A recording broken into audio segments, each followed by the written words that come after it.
ರಾಜ್ಯ ಸರ್ಕಾರ ಇವತ್ತು ಕ್ಯಾಬಿನೆಟ್ ಎಕ್ಸ್ಪಾನ್ಷನನ್ನು ಮಾಡ್ತಕ್ಕಂಥ ಮಾನಸಿಕ ಸ್ಥಿತಿಯಲ್ಲೂ ಕೂಡ ಇಲ್ಲ.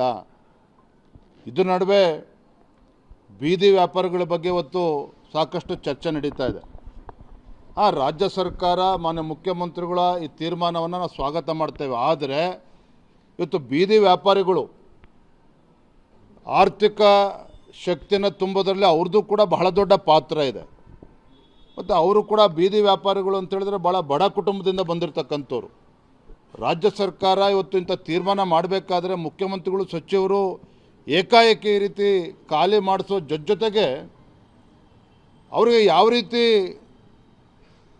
ವ್ಯಾಪಾರ ಮಾಡೋದಕ್ಕೆ ಪರ್ಯಾಯವಾಗಿ ಜಾಗ ಕೊಡಬೇಕು. ಯಾಕೆಂದರೆ ವ್ಯಾಪಾರ ಮಾಡಲೇಬೇಕಾಗ್ತದೆ, ಜನಸಾಮಾನ್ಯರಿಗೆಲ್ಲರ ಅನಾನುಕೂಲ ಆಗ್ತದೆ, ವ್ಯಾಪಾರಿಗಳು ಕೂಡ ಬೀದಿಗೆ ಬಿಟ್ಟಂತಾಗ್ತದೆ. ಸೊ ಹಾಗಾಗಿ ಮಾನ್ಯ ಮುಖ್ಯಮಂತ್ರಿಗಳಿಗೆ ತಮ್ಮ ಮುಖೇನ ನಾನು ವಿನಂತಿ ಮಾಡ್ತೇನೆ, ಬೀದಿ ವ್ಯಾಪಾರಿಗಳನ್ನು ಅಲ್ಲಿಂದ ತೆಗೆದಾಕಂಥದ್ದು ಎಷ್ಟು ಮುಖ್ಯನೋ ಬೀದಿ ವ್ಯಾಪಾರಿಗಳ ಹಿತಾಸಕ್ತಿಯನ್ನು ಕಾಪಾಡ್ತಕ್ಕಂಥ ಜವಾಬ್ದಾರಿನೂ ಕೂಡ ರಾಜ್ಯ ಸರ್ಕಾರದ ಮೇಲಿದೆ. ಅವರಿಗೆ ವ್ಯಾಪಾರ ಮಾಡೋದಕ್ಕೆ ಸೂಕ್ತ ಜಾಗವನ್ನು ಕಲ್ಪಿಸಿಕೊಟ್ಟು ಅದನ್ನು ಮುಂದುವರಿಸಬೇಕು ಅನ್ನುವ ಮಾತನ್ನೇ ಸಂದರ್ಭ ಹೇಳೋಕ್ಕೆ ಇಚ್ಛಪಡ್ತೇನೆ. ಸಂಜೆ ಸಿಎಂ ಕಡತ ವಿಲೇವಾರಿಗಳನ್ನು ಮಾಡೋದಕ್ಕೆ 2 ಗಂಟೆಗಳ ಕಾಲ ಕೊಡ್ತಾ ಇದ್ದಾರೆ. ಇದರ ಮಾಹಿತಿ ಪ್ರಕಾರ 80,000ಕ್ಕೂ ಹೆಚ್ಚು ಕಡತಗಳು ಹಾಗೆ ವಿಲೇವಾರಿ ಆಗದೆ ಉಳಿದಿದೆ. 80,000 ಕಡತಗಳು ವಿಲೇವಾರಿ ಆಗದೇನೆ ಹಾಗೆ ಇದೆ ಅಂತೇಳಿದರೆ ರಾಜ್ಯದ ಆಡಳಿತ ಪರಿಸ್ಥಿತಿ ಏನಾಗಿದೆ ಅನ್ನೋದಕ್ಕೆ ಇದಕ್ಕೆ ಒಂದು ಹಿಡಿದಂಥ ಕೈಗನ್ನಡಿ ಇದು. ಮುಖ್ಯಮಂತ್ರಿಗಳು ಉತ್ಸಾಹದಿಂದ ಅಲ್ಲಿ ಇಲ್ಲಿ ಓಡಾಡ್ತಾ ಇದ್ದಾರೆ, ಬಹಳ ಹೇಳಿಕೆಗಳನ್ನು ಕೊಡ್ತಾ ಇದ್ದಾರೆ, 1 ತಿಂಗಳು ಪೂರೈಸಿದ್ದೇನೆ ಅಂತೇಳಿ ಜಾಹೀರಾತುಗಳನ್ನು ಕೂಡ ನೀಡ್ತಾ ಇದ್ದಾರೆ.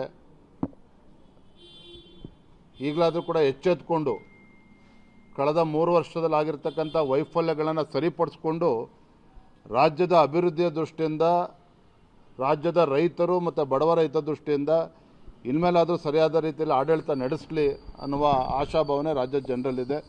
ಕಾದು ನೋಡೋಣ ಎಲ್ಲವೂ ಕೂಡ. ರಾಜ್ಯ ಸರ್ಕಾರ ಇವತ್ತು ಕ್ಯಾಬಿನೆಟ್ ಎಕ್ಸ್ಪಾನ್ಷನನ್ನು ಮಾಡ್ತಕ್ಕಂಥ ಮಾನಸಿಕ ಸ್ಥಿತಿಯಲ್ಲೂ ಕೂಡ ಇಲ್ಲ.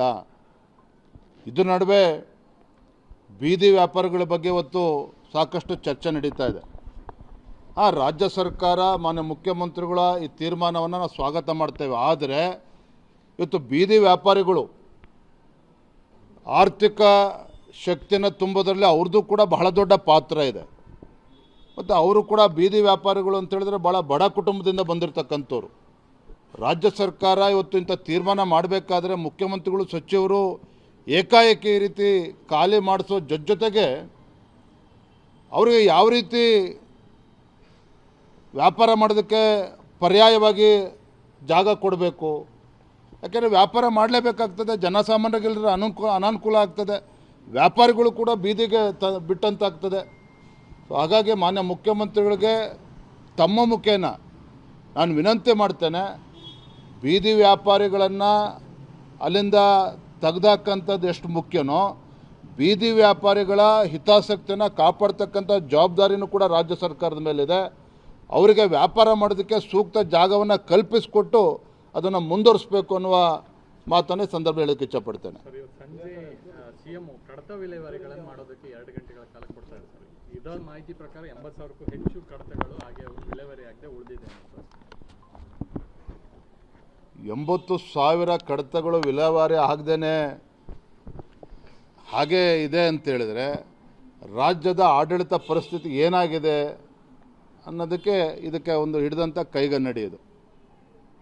ಮುಖ್ಯಮಂತ್ರಿಗಳು ಉತ್ಸಾಹದಿಂದ ಅಲ್ಲಿ ಇಲ್ಲಿ ಓಡಾಡ್ತಾ ಇದ್ದಾರೆ, ಬಹಳ ಹೇಳಿಕೆಗಳನ್ನು ಕೊಡ್ತಾ ಇದ್ದಾರೆ, 1 ತಿಂಗಳು ಪೂರೈಸಿದ್ದೇನೆ ಅಂತೇಳಿ ಜಾಹೀರಾತುಗಳನ್ನು ಕೂಡ ನೀಡ್ತಾ ಇದ್ದಾರೆ.